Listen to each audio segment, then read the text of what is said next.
It was a cool day in October of 1976. A farmer in Benton County, Indiana, was working hard to catch up on harvest. It had rained for several days beforehand, and Norman Skoog was working against the rain-tarnished terrain to get his work done.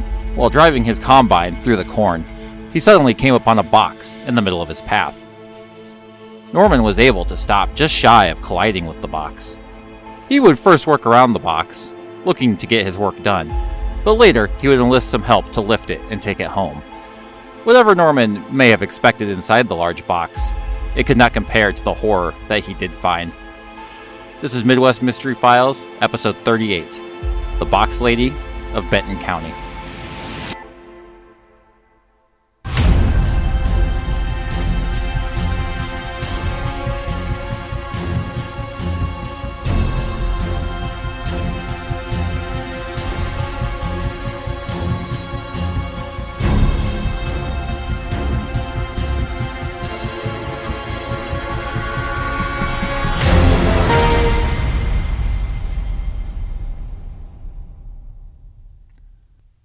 Hello everyone, and welcome to Midwest Mystery Files.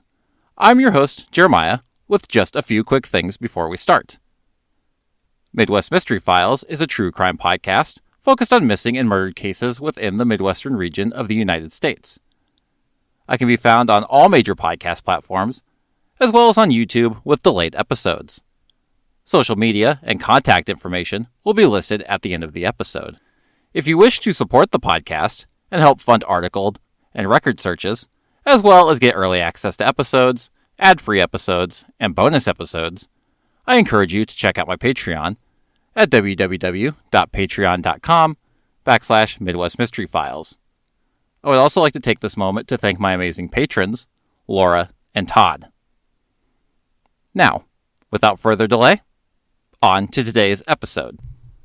67 years ago, in the city of Philadelphia, the body of a 4-year-old boy, believed to be murdered as a result of blunt force trauma, was discovered discarded inside of a cardboard box. Identified in 2022, after only being known as the boy in the box for decades, he is now known by his true name as Joseph Augustus Zarelli. Joseph's case and story has long been known and pondered over by those in the true crime sphere.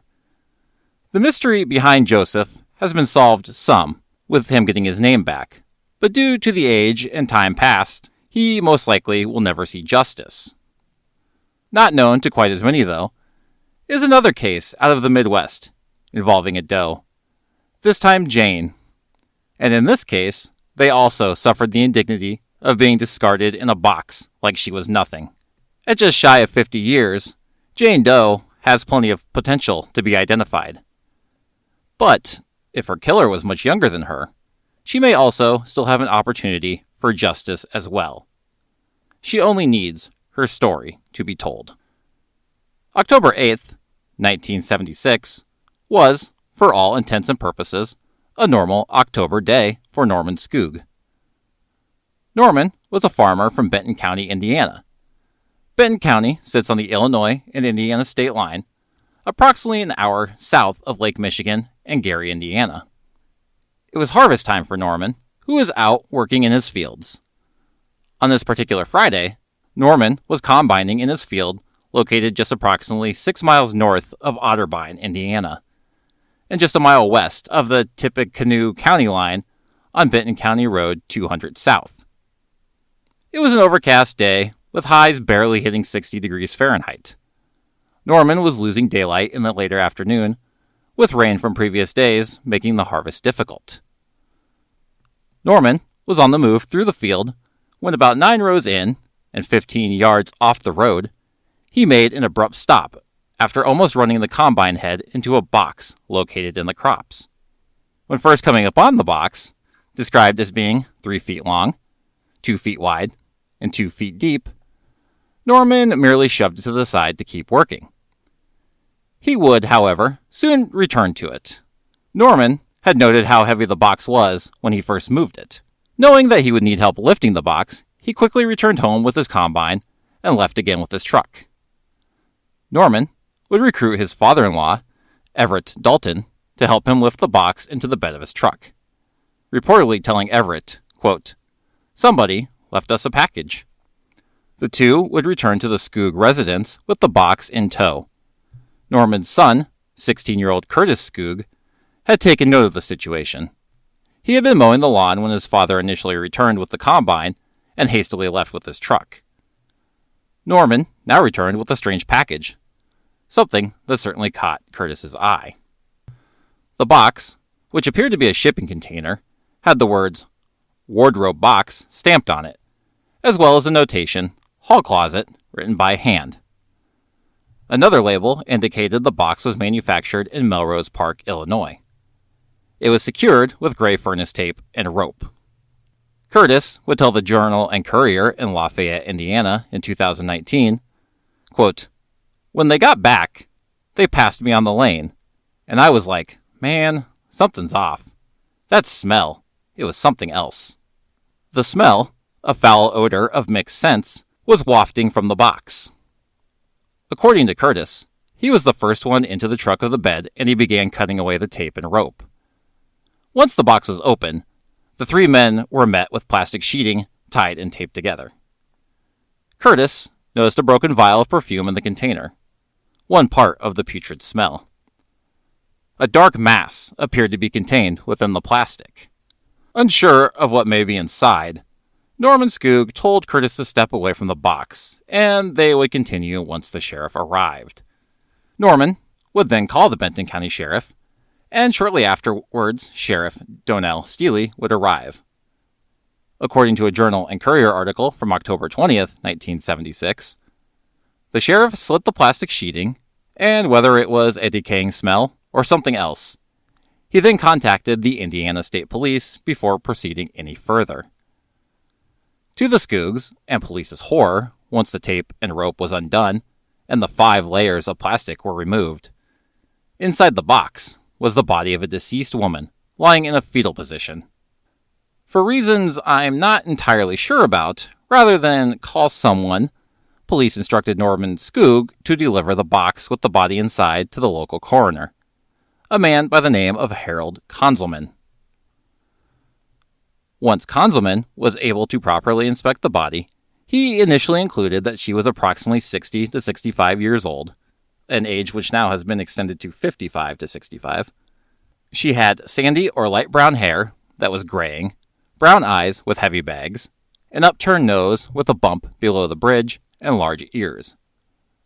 Her face was reportedly unblemished, and she wasn't wearing makeup. She was around 5 foot 2 inches tall and weighed between 160 and 170 pounds.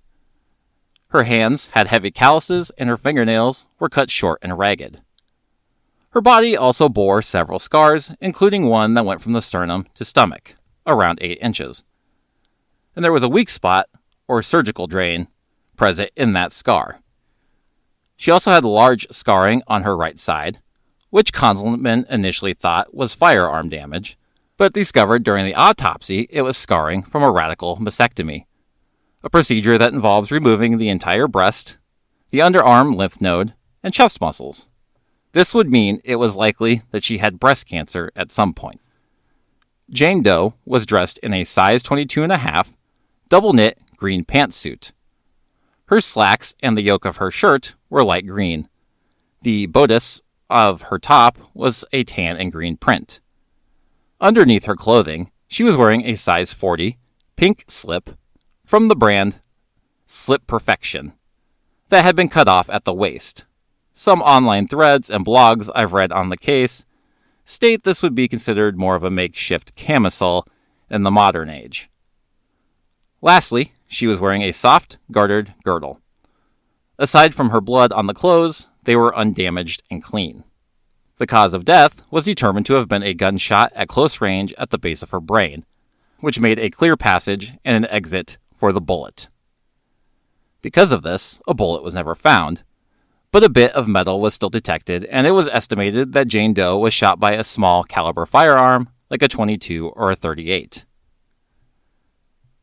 It was estimated that Jane Doe had been killed 7 to 10 days before being found. Police estimated the box had been in the field for approximately 12 to 18 hours. This was determined because the outside of the box was dry and devoid of any water damage. However, it had rained around 24 hours before the box was found. Efforts to identify Jane Doe were immediate. The Benton County Sheriff's Office sent the woman's clothes, fingerprints, and dental x-rays to the state crime lab for testing. A nationwide all-points bulletin would also be put out in an attempt to see if she could be anyone's missing relative. The evidence would help do little to provide any leads, and the APB would garner just a few phone calls, with Indiana State Police Sergeant Bill Nave telling the Journal and Courier on October 12, 1976, quote, "We've had a few. They've mostly been from the Chicago area, the suburban area. They've been inquiries seeking any relation between our case and unsolved murders in the area." While the search for Jane Doe's identity would commence, another mystery was still afoot. Who had murdered Jane Doe and discarded her in Norman Skoog's field? The field and farm was at least 6 miles north of U.S. Highway 52, and it was a rural journey of twists and turns to get to the location of the field. And most vehicles not native to the area would be noticed by individuals living on those roads. One Benton County resident did tell police that she was stopped by an individual looking for Indiana Route 231, and after giving the man directions, the man drove in the wrong direction. Reportedly, though, if they got back on the right track, it would have taken them right near Norman Skoog's field. Norman himself wasn't exactly sure that the box was brought into the field by hand. There was no sign a vehicle had been driven in, and Norman would tell the Journal and Courier, quote, "I really don't think that anybody could have carried that box through my cornfield without me being able to notice some broken places on the stalks. You can tell when somebody walks through rows of corn." When asked if he thought the box could have been dropped by some sort of aircraft, he would state, quote, "I think so. Yes. I think it could have been dropped from a helicopter. It was tightly packed." He was asked this because reportedly, at least 3 residents of Benton County reported seeing a helicopter over the field that morning. One resident, who was knowledgeable in aircraft, reported it as being a gold and white 1976 Bell Jet Ranger. One Journal and Courier article from Sunday, October 2nd, 1977, had Sheriff Steele stating that the helicopter approached from the northeast, swung to the southwest, lowered to hover near the ground, and swung back to the west and then disappeared to the northwest. It's unclear if this was Sheriff Steele's guess or if it was the flight path observed by those who saw the helicopter in the sky. Aside from the witnesses, there was some physical evidence in the field. Just before corn is harvested and after it's picked, brittle and dried stalks generally litter the ground. The area around the dumping site did have an irregular circle of exposed black dirt that could have been caused by something like a helicopter beginning a descent. Sheriff Steele, at the time, was a firm believer in the helicopter theory. Sergeant Nave, with the state police, was a little more unsure, but did not discredit the idea completely. Once Jane Doe's fingerprints and dental records failed to bring her name, police began searches into surgical records and the origins of the box that Jane Doe was found in. From what I know, surgical records failed to uncover anything. But Sheriff Steele would take it upon himself to investigate the box. According to an October 28, 1977 Journal and Courier article, several officials from moving companies were consulted, but most had the same answer. The box was most likely sold by a large moving company to someone who simply walked in off the street and purchased it. And due to the writing on the pack, it was most likely used in a moving operation before becoming the coffin for Jane Doe. The only thing that could be confirmed about the box's origin is that it was manufactured by Gene Goodwillie Incorporated in Melrose Park, Illinois. In the weeks prior to the article, Sheriff Steele had traveled to the Hyde Park area of Chicago, following leads on 3 women who matched Jane Doe's description. None of the leads would pan out, but what Steele would determine was that the box used to hold Jane Doe was shipped to Hammond, Gary, Lafayette, and Fort Wayne, all located in Indiana. One official for an Indiana moving company said that all boxes shipped to them were stamped with the moving company name. However, if someone came in and bought extra boxes not in use, those boxes would not be stamped. Between no stamps and no bill of lading in the box, something required by law for moving companies to have, and the fact hall closet was written on the box, it was determined that the box was most likely used in a move prior to Jane Doe's murder and was done so without the use of a moving company. The last major news coverage and talk of a lead in the case at the time came in November of 1978. A November 3rd article from the Journal and Courier reported that Sheriff Steele had located a Texas license plate that he believed might have been connected to a vehicle used to transport Jane Doe. Steele would tell the Journal and Courier that someone referred to only as a youngster found the plate shortly after Jane Doe's body was found, but was afraid to tell investigators about it. The youngster's mom was cleaning the room in late October of 1978 and found the plate, to which she promptly turned over to the sheriff.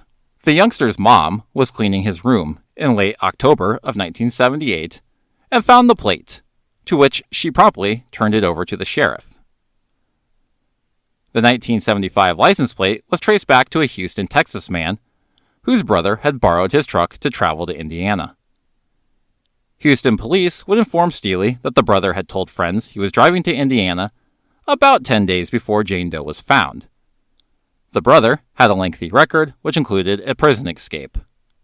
Steele informed the paper that he would be traveling to Houston in the coming weeks to speak with police and the truck owner's brother, if he could be found, as police had failed to locate him thus far. If anything came of this lead, it is unknown, and this would be the last major update in the case for 40 years. In January of 2019, Benton County Coroner Matt Rosenbarger was contacted by NamUs, the National Missing and Unidentified Persons System. NamUs is a national information clearinghouse and resource center for missing, unidentified, and unclaimed person cases across the United States.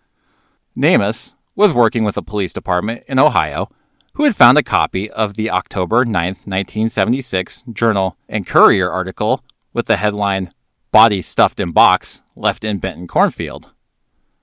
The police in Ohio were tracking a cold case that dated to a woman's death a year earlier. Their case didn't match up to Jane Doe, but Rosenbarger's curiosity was piqued. Rosenbarger had been in grade school in Fowler in 1976 when Jane Doe was found. He would work as a deputy with the Benton County Sheriff's Office for 13 years, and in 2019, along with being the coroner, he was also a detective with the Purdue University Police Department, which he now serves as the detective lieutenant. Over the years at Benton County, he had occasionally pulled Jane Doe's file when investigators were following up on tips. The reminder of her case got him thinking to the now retired or deceased investigators who had worked so hard in the past to find Jane Doe her name. He would tell the Journal and Courier in a July 14, 2019 article, quote, "It may have been the ghost of investigators past, saying, 'Help us figure this out.' I know it really bothered all of them that they couldn't resolve that. The previous investigation deserves the extra effort now that science has caught up. They worked so hard, and I want to carry that torch for them, I guess." Jane Doe had been buried in an unmarked pauper's grave in the Fowler Cemetery. However, on June 28, 2019, a team of graduate students, led by Dr. Krista Latham, a forensic anthropologist and the director at the University of Indianapolis Human Identification Center, were able to uncover Jane Doe's grave, which Rosenbarger and a group of other county officials had pinpointed through coroner reports, funeral home records, and bills submitted in 1976 to cover the $450 it took to bury her body. Other members in the group included Dr. Darren Wolf, a forensics pathologist in Indianapolis, and Dr. Lauren Wiedner, a forensic entomologist who had formerly worked at Purdue. The group worked 7 to 8 hours to exhume the body, making sure they gathered as much information as they could. The wooden casket Jane Doe was buried in had disintegrated, but luckily, Jane Doe's remains were protected in a body bag. The body was transported to the Tippecanoe Coroner's Morgue before going to labs at the University of Indianapolis. At that time, Jane Doe's body was being prepped for testing, which Rosenbarger told the Journal and Courier could take months. Rosenbarger would tell the Journal and Courier that the first goal was to identify Jane Doe, then hopefully search out those who were close to her in life to find more answers as to who may have killed her. Unfortunately, it would be approximately $5,000 to perform the required testing, something Rosenbarger would have to try and find the money for through extra spare funds from the county and contributions from local residents. Luckily, in September of 2021, the DNA Doe Project would step in and take on Jane Doe's case. Founded in 2017 by Colleen M. Fitzpatrick and Margaret Press, the DNA Doe Project is an American nonprofit volunteer organization formed to identify unidentified deceased persons using forensic genealogy. Volunteers in the organization identify victims of automobile accidents, homicide, and unusual circumstances and persons who unalive themselves under an alias. The DNA Doe Project was able to crowdsource the needed funds and now currently have Jane Doe's case listed as research in progress. We now sit at 58 years since Jane Doe was discovered in a field in rural Indiana. In that time, attempts have been made to identify her through sketches, composites, and now genetic testing. It's worth noting that according to the DNA Doe Project, they have taken 252 cases, with 140 being solved. 129 were solved by the DNA Doe Project, while the other 11 were identified through other investigative means before genetic testing could be complete. That puts their success rate just over 50%. In some instances, that may not seem like a high success percentage. When it comes to does, however, there is usually very little to work with, and even with genetic testing, once the profile is found, it can still take a ton of footwork to find relatives and name the victim. In this case, with the odds against the investigators, 50% is a solid clearance rate. That's why I'm fairly optimistic that Jane can one day be identified and get her name back, and maybe even see justice in one way or another. Until then, there's only theories that surround her. Theories over the year have been broad and open-ended. Some people speculate a mob hit, others a wrong place at the wrong time situation. Some people believe that Jane Doe may have moved to the area recently, was killed by a husband or acquaintance, and that would explain both the moving box and why that nobody from Indiana or surrounding areas recognized her. Nor was there a missing person report for anyone matching her description. While all those theories are plausible, I really have no basis to argue for or against any of them. Although if I went off trends and my own general knowledge of true crime, and I was forced to put my money on something, it would probably be the last scenario, moving from elsewhere and killed by someone she knew. It would indeed explain both the box as well as why nobody appeared to miss Jane Doe.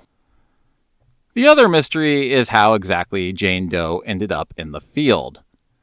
In most cases, it would be assumed that someone, or multiple someones, drove her there and then carried her to the inner part of the field. The other theory is the idea of Jane Doe being dropped by a helicopter. We'll go ahead and discuss the helicopter first.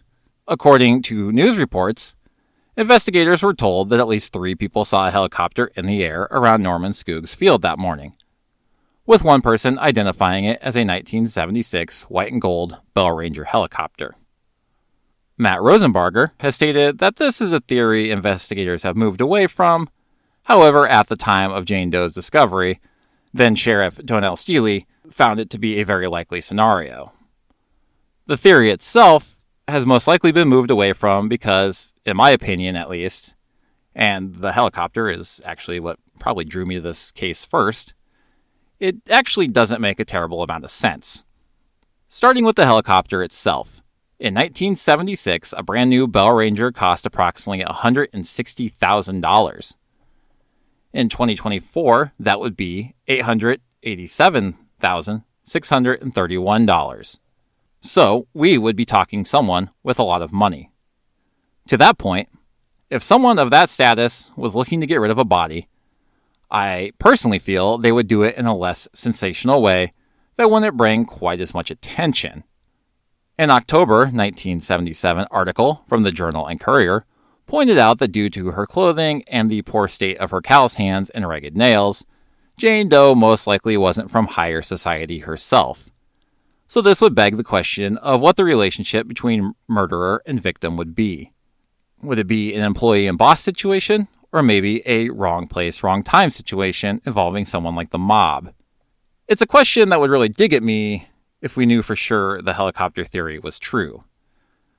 I also can't run with the idea that she would have been dropped.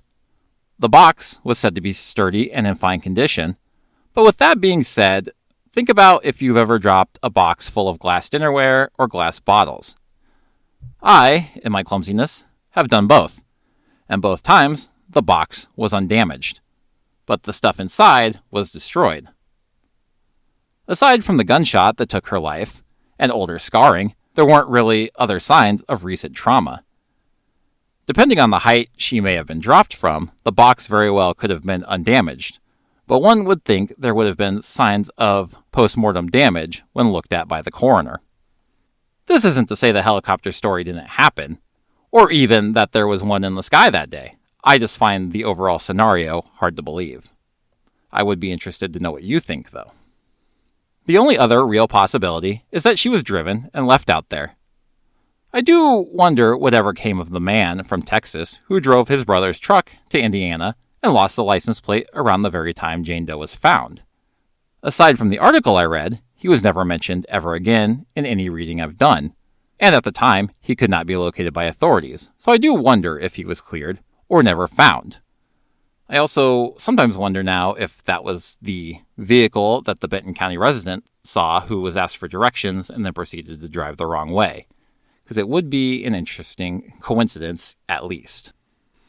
Either way, even if he wasn't the guilty party, he was in the area, so it does go to show that whoever left Jane Doe did not particularly need to be from around the area or overly familiar with it. They just needed a field. As far as Norman Skoog talking about the state of his field, what he thought could have been damage from a helicopter, how he would have known if somebody walked through it, let's just say my grandpa was a farmer. I grew up in a farming community. I myself am not a farmer, and I haven't ridden inside a combine since I was about 8 years old, but I do know that every single farmer and person of that type tends to have an idea of what their field would look like. So while I'm sure Norman was confident in what he thought, I'm not going to say he was right or wrong. It is definitely his own perception. So I don't want to delve too much into what he maybe thought things look like. Regardless of air or land being the delivery method, I suspect that the culprit or culprits knew it was harvest season and possibly mistakenly believed that her body would be lost in the harvest. Her body was not lost, though. A box containing a Jane Doe victim left in a field like she was garbage, and theories and sightings of a helicopter that could be used in a crime. It sounds like the beginning of an episode of a bad police procedural. But it's not TV. Someone decided to take a real woman's life, degrade her more by stuffing her in a box, and leaving her in a field like she was nothing. And because truth is generally stranger than fiction, two charming, charismatic detectives didn't come out from the city and solve this one. And instead of being called by her real name, we can still only call her Jane Doe.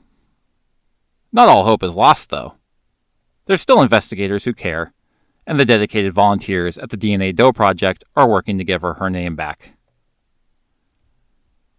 Joseph Zarelli, the boy in the box, was found 19 years before our Jane Doe. Many of us thought he would never get his name back due to the time past. But he did, and I'm confident Jane Doe will too someday. While we wait for answers from the power of genetics, maybe we can speed up the process. As always, I encourage you to share this story. But for those of you who were alive in 1976, especially in the state of Indiana or surrounding areas, Think back. Maybe you were a teenager and a new couple moved into the neighborhood. Maybe the wife fit Jane Doe's description. And maybe one day you never saw her, only her, ever again. It may have been Jane Doe. Or maybe it wasn't. But it might just be worth that one phone call. The Benton County Jane Doe, also commonly referred to as the Box Lady of Benton County, is a Jane Doe found in a field on October 8, 1976. She is described as being 55 to 65 years old. She had sandy or light brown hair that was graying, brown eyes with heavy bags, an upturned nose with a bump below the bridge, and large ears. Her face was unblemished, and she wasn't wearing makeup. She was around 5 foot 2 inches tall and weighed between 160 and 170 pounds. Her hand bore heavy calluses, and her fingernails were cut short and ragged. She also bore several scars, including one that went from her sternum to her stomach at around 8 inches, that also contained a weak spot or surgical drain present in the scar. She also had large scarring on her right side from a radical mastectomy, meaning it is likely that in life she had breast cancer at one point. She wore a size 22.5 double knit green pantsuit. Her slacks and the yoke of her shirt were light green. The bodice of her top was tan and green print. Underneath her clothing, she was wearing a size 40 pink slip from the brand Slip Perfection that had been cut off at her waist, something that would be thought more of as a camisole in the modern age. Lastly, she was wearing a soft gartered girdle. She had been killed by a gunshot to the head from behind. She was left inside a moving box that was 3 feet long and 2 feet wide and 2 feet deep. The box had the words wardrobe box stamped on it, as well as a notation hall closet written by hand. Another label indicated that the box was manufactured in Melrose Park, Illinois, had been shipped to areas in Indiana, and it was secured with gray furnace tape and rope. If you have any information that could lead to the identity of the Benton County Jane Doe, or the identity of her killer or killers, please contact the Benton County Medical Examiner and Coroner's Office in reference to case number 2019 Benton 001. You can contact them via phone at 765-418-2295 or via email at benton.coroner@yahoo.com. You can also contact the Benton County Sheriff's Office at 765-884-0080. If you're looking for more information, the Journal and Courier had 99% of the coverage, but there are some online blog posts and a few current articles as well. Starting with the last episode, I've begun compiling all my work cited into a public Google Doc located in the show notes. There's links to some of the modern articles. I didn't bother linking older articles because they're all behind paywalls, but if anyone's interested or asks, I can always clip them and send them to you. So just feel free to email me if you ever want those things. If you wish to let me know what you think happened, have case suggestions or comments, or just want to follow me and the show on social media, I can be found on Instagram at Midwest Mystery Files, Twitter or X at Files Midwest, and on Facebook by searching for Midwest Mystery Files. You can also email me at midwestmysteryfilespod@gmail.com. I do post photos and sometimes links relevant to each case on social media, mainly on Facebook and Instagram. I do want to take this moment now to note a few things. I know this month listenership has been up, so if you are new listeners and you're returning, welcome and thank you. I should have mentioned this at the beginning of the episode, but this has not been a super great productive year for the podcast. Anyone who's stuck it out knows I've always been a little shaky. Even this one's not getting out the day I wanted it to. But going forward, I've been working hard to get ahead. I actually have everything ready to go for the next case.